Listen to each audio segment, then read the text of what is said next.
क्या हुआ? सुमित का एक्सीडेंट हो गया। हाय मेरा बेटा, कहते हुए सीमा जी जोर जोर से रोने लगी। आवाज सुनकर दूसरे कमरे से कविता भागती हुई आई। क्या हुआ माँ जी? घबराते हुए कविता ने पूछा। सीमा जी ने रोते हुए बताया, किसी का फोन आया था, अभी कह रहा था सुमित का एक्सीडेंट हो गया है। लेकिन किसका फोन था और सुमित अभी कहां है पता नहीं, कहकर वो फिर रोने लगी। उनकी रोने की आवाज सुनकर पड़ोसी भी आ गए। कविता जल्दी से उठी और फोन को रिडायल किया। उधर कोई आदमी था। उसने बताया कि सुमित का एक्सीडेंट हो गया है और अभी वो सिटी हॉस्पिटल में है। कविता फटाफट कमरे में गई, अलमारी से कुछ पैसे और अपना पर्स उठाकर घर से निकल पड़ी। सीमा जी अभी भी रो रही थी और सब लोग उन्हें सांत्वना दे रहे थे। कविता ने हॉस्पिटल में जाकर देखा, सुमित बुरी तरह घायल था। डॉक्टर ने ऑपरेशन के लिए कहा था। कविता ने सब फॉर्मेलिटीज पूरी की और सुमित का ऑपरेशन शुरू हो गया। भगवान की दया से सिर्फ एक पैर की हड्डी में ही फ्रैक्चर था और थोड़ी बहुत बाहरी चोट थी। फिर भी सुमित को 1 हफ्ते के लिए हॉस्पिटल में भर्ती रखना था। सीमा जी का बार बार फोन आ रहा था। कविता ने उन्हें सांत्वना देते हुए कहा कि सुमित अब ठीक है, लेकिन कुछ दिनों तक अस्पताल में ही रखना पड़ेगा। शाम को कविता घर आ गई।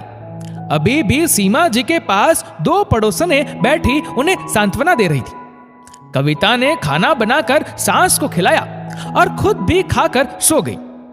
सुबह उठकर उसने सारा काम जल्दी से निपटाया और तैयार होकर हॉस्पिटल के लिए निकल पड़ी। कहते हैं ना, कुछ भी करो लेकिन लोग तो बातें बनाते ही है।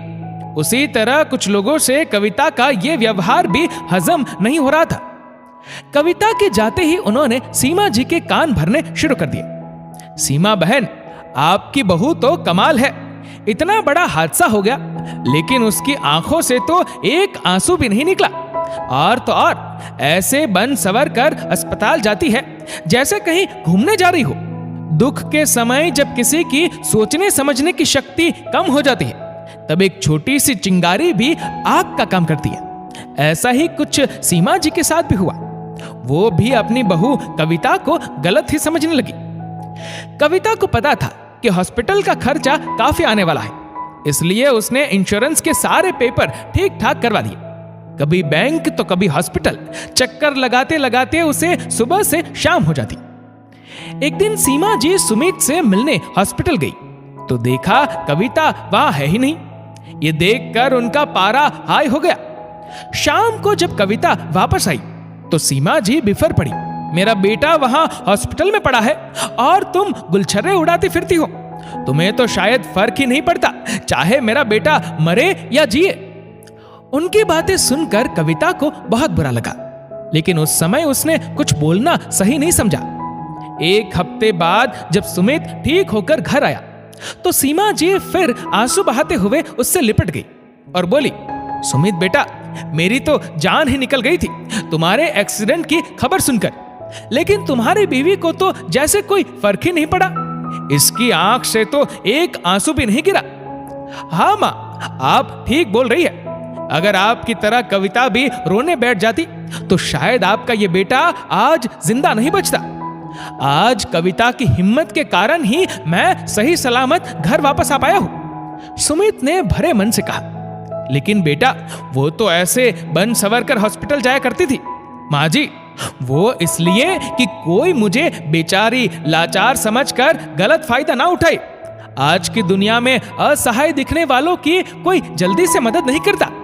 अब सीमा जी की नजरें झुक गई। वो सच में अपनी सोच पर शर्मिंदा थी। मुझे माफ कर दो कविता, लोगों की बातों में आकर मैंने भी तुम्हें गलत समझ लिया। नहीं माँ जी, आप मुझे माफ कर दीजिए। इस दुख की घड़ी में मैंने भी पास बैठकर आपको तसल्ली नहीं दी। सच कहूं तो मैं भी बहुत परेशान थी, इसलिए एक मां के मन की दशा को नहीं समझ सकी। अब सारी गलतफहमी मिट चुकी थी और सभी का मन शांत था। सच ही तो है, मुसीबत के समय अगर रोने और अपना आपा खो देने की जगह संयम और सूझबूझ से काम लिया जाए तो बेहतर है।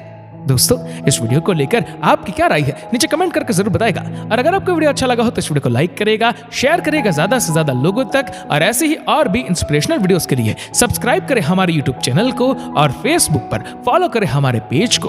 धन्यवाद।